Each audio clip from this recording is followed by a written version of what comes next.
Native women like Mary Ellen are missing because they're easy prey. When the system retreated, Mary's three sisters chose to become the system. Their fight was relentless and became a movement. They launched social media campaigns, plastered missing posters everywhere, and erected a large billboard on Interstate 5 so Mary's face could not be ignored. On December 11, 22, 2 years after Mary vanished, they held a rally in Seattle. Their advocacy was fueled by systemic rage. Roxana White criticized the lack of media coverage. Are the legislators here? No. Is King 5 here? We are in Seattle. I'm really frustrated. Nona Bluin connected their present struggle to historical trauma. We went through hell when our government abandoned us in foster care. Don't abandon us again.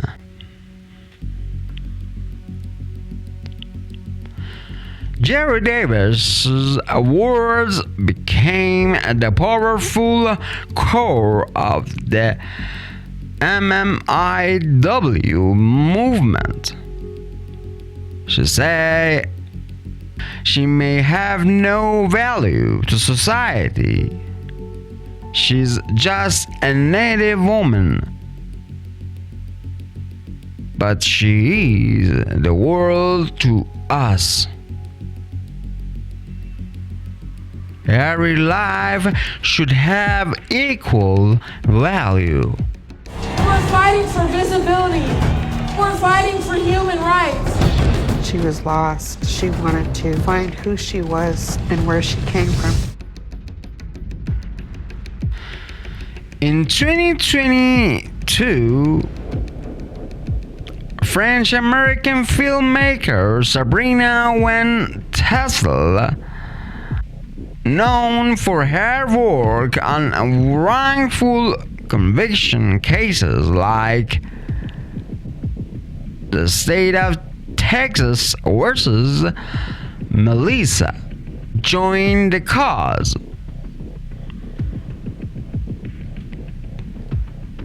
Deborah Parker, a tribal leader, reflected on the initial silence.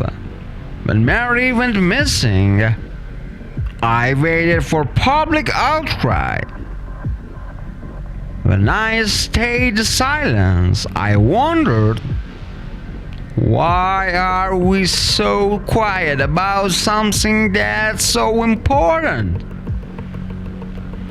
The documentary Missing from Fire Trade Road premiered at the prestigious Tribeca Film Festival in June 2024 and was released on Hulu in November 2024.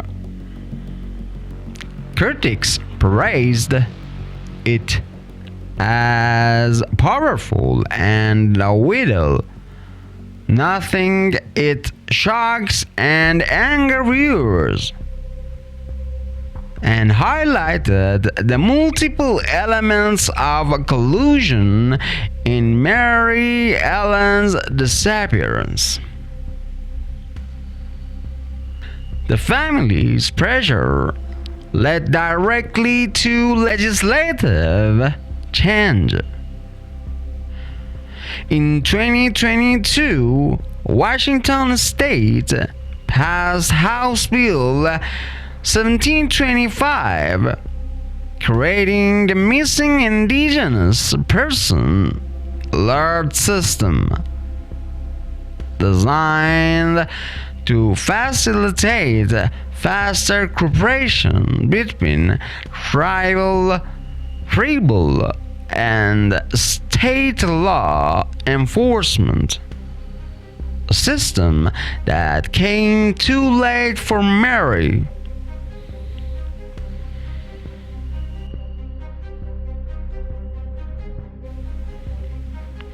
Mary's story starkly reflected to MMIW crisis.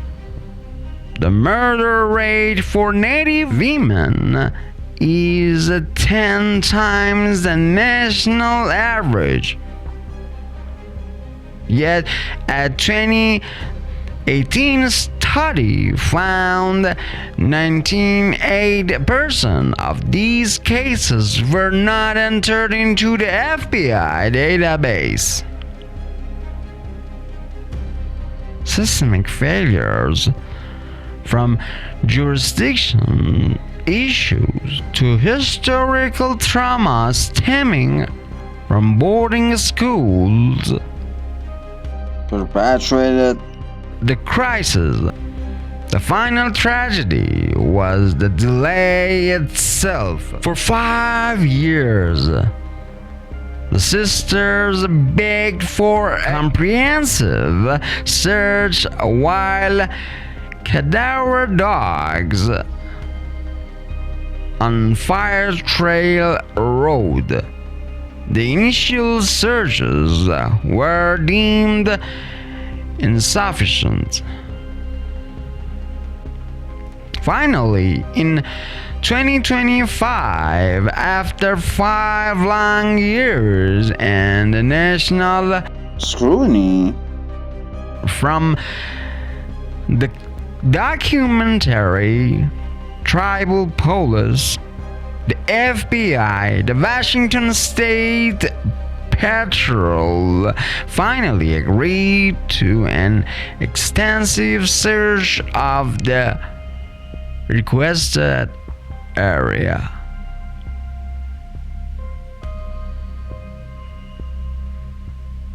I can't believe this. The search team made the shocking discovery. Human remains were found near Fire Trail Road. DNA confirmed the remains belonged to Mary Ellen Johnson Davis.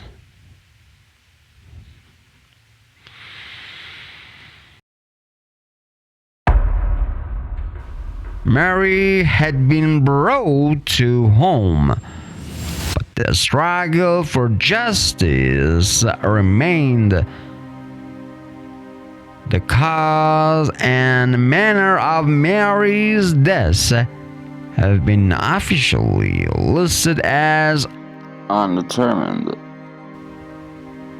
After 5 years exposed to the elements determining whether she was murdered, died accidentally, or succumbed to illness in a massive challenge.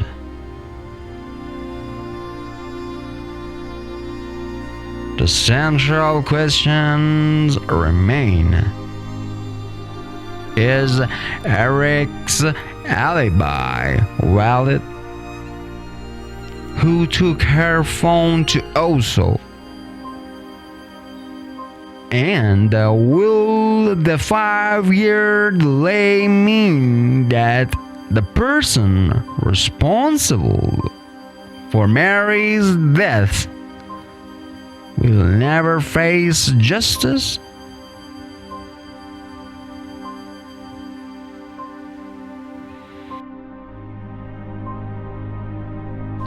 Mary Eldon Johnson Davis was a sister, tribal member, and a human being who deserved protection and justice.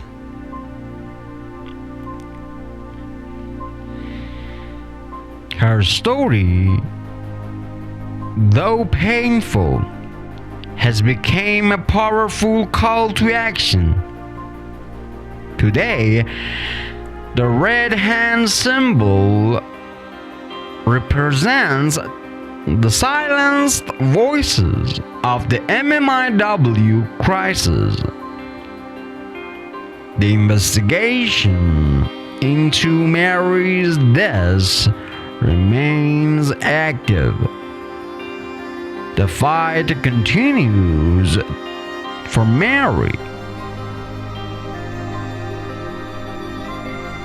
and for the hundreds of other missing Indigenous women whose families are still waiting.